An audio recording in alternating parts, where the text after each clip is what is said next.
Thanks, Mr. Chairman. I'm glad to hear my colleagues the other side of the aisle with their newfound concern for actually doing something for middle-class tax relief, even though the best way to actually cut taxes for the middle class is actually cut taxes for the middle class, and they don't seem to want to be in that position because of their interest in tax cuts for the rich. According to Mr. Cross, I want to ask you a few questions. According to the Congressional Budget Office, the provision slipped into the bill last night to dismantle the Affordable Care Act would kick 13 million Americans off their health insurance. 13 million Americans. We all have health insurance provided by the federal, by taxpayers, thank you. But it's okay to kick 13 million off their health insurance and to cause premiums to rise by 10%. That's what CBO says. So what does taking health insurance away from millions of Americans and raising the cost for others have to do with tax reform? Well, the CBO says that taking away the subsidies that help American families buy health insurance will save $338 billion.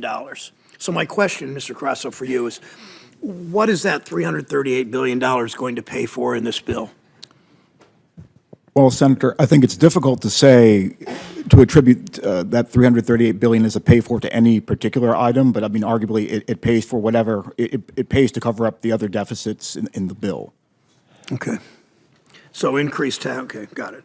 So what's the largest cost in this bill? The majority of money spent in this bill is for tax cuts for corporations, right?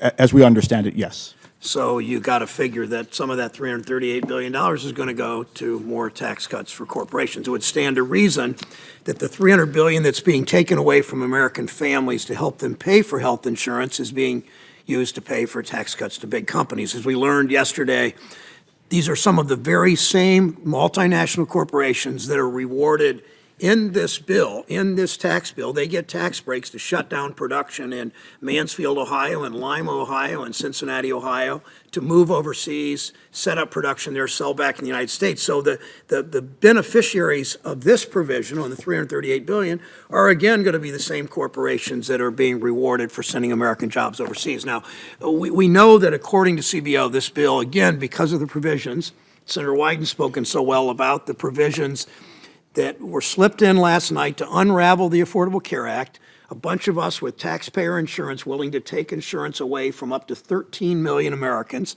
having nothing to do with tax reform. We now know this bill will cause, according to CBO, will cause health insurance premiums to go up 10%. 10%. For many families, that's a lot of money. So my next question is based, Mr. Crosso, on the best analysis available.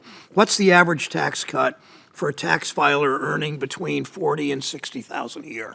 Well, it's about $630 according to numbers from the Institute for Taxation and Economic Policy. And that's all tax filers, correct? It's all tax filers, and I should say that's a net figure that also includes those households that see tax increases.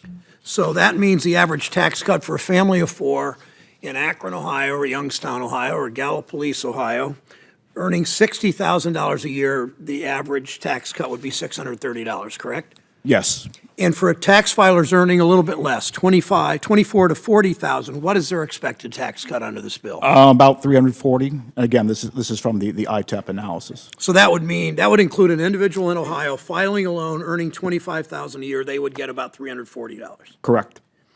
So here's the problem. According to the Joint Economic Committee, a 27-year-old in Ohio earning about $25,000 a year would see their health insurance premiums increase by $395 a year. They get $340 in tax cuts.